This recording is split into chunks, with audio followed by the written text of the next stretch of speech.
Have you ever stopped and asked yourself, what if my religion is wrong? What if out of every belief system in the world, you happen to be following the wrong one? That's an uncomfortable question, but it's the most important one you'll ever ask. So before you scroll past this, watch this carefully.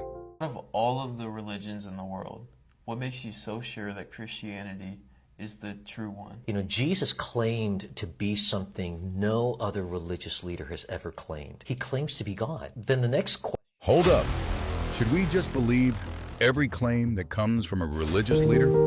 Because if we do, then every other religious leader's claim could be true as well. So what makes this claim different? What makes this one worth your attention? Watch this carefully, because the answer might surprise you. Question would be then, well, why should we buy into Jesus's claims, right? Because it's one thing for a person to claim to be God. It's another thing for him to prove that his claim is actually true. And that's where it all comes down to the resurrection of Jesus. Christianity stands or falls at the claim of the resurrection. Jesus's death on the cross, I mean, that's a historical fact. But the claim that he rose again from the dead, that's either true or false. And we believe that it's true. And I believe that the resurrection actually happened for three reasons. First, there are reliable eyewitnesses that testify that they've seen the Lord. In fact, we know historically that there are over 500 people who claim to have seen Jesus risen and alive after he had died and was buried. Secondly, not only reliable witnesses, but the process of elimination. Did you know that when you think about the resurrection, there's only a few things that are possibilities of what happened when they saw the empty tomb?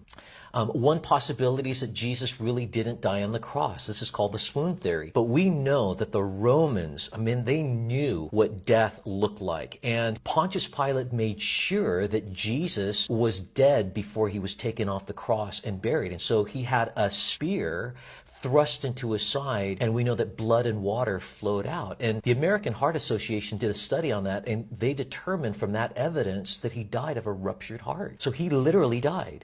Other people say the disciples stole the body. But I'll tell you, the fact that those disciples all claimed that Jesus rose again from the dead, and they held on to that claim even to torture and horrific death, man, these guys that were at one time cowards, and now to stand like that, something radical had to have happened. And you just can't say the disciples stole the body. Well, other people say the Romans stole the body, but why would they do that? Because for Roman soldiers, if what they were guarding were stolen, they would be executed for it. Other people say, well, everybody hallucinated. Well, to have over 500 people hallucinating the same thing, that's not probable. But also for them to hallucinate that meant that they had to expect a resurrection. None of them were doing that. But also, what do you do about all the circumstantial evidence? There's an empty tomb. There's a stone rolled away. There are soldiers that are gone. Hey, the hallucination thing, it doesn't fly. When you think about all those possibilities, there's still one more possibility, that Jesus really did rise again from the dead. And so it seems like from that process, that makes the most sense. And the third and final reason that I believe the resurrection happened is all the transformed lives.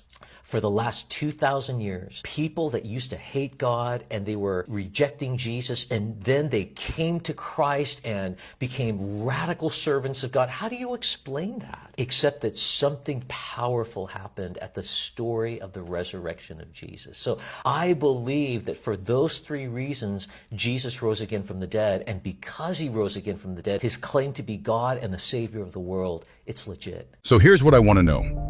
Do you think Christianity is the true religion? Because after hearing that evidence, the 500 witnesses, the empty tomb, the transformed lives, it's getting harder and harder to just dismiss it.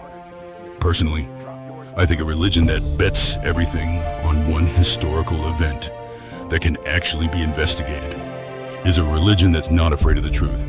But that's just my 2 cents. Drop yours in the comments below. I want to hear what you think. Thanks for watching. If you like this, hit the like button, subscribe for more, and let me know your thoughts in the comments.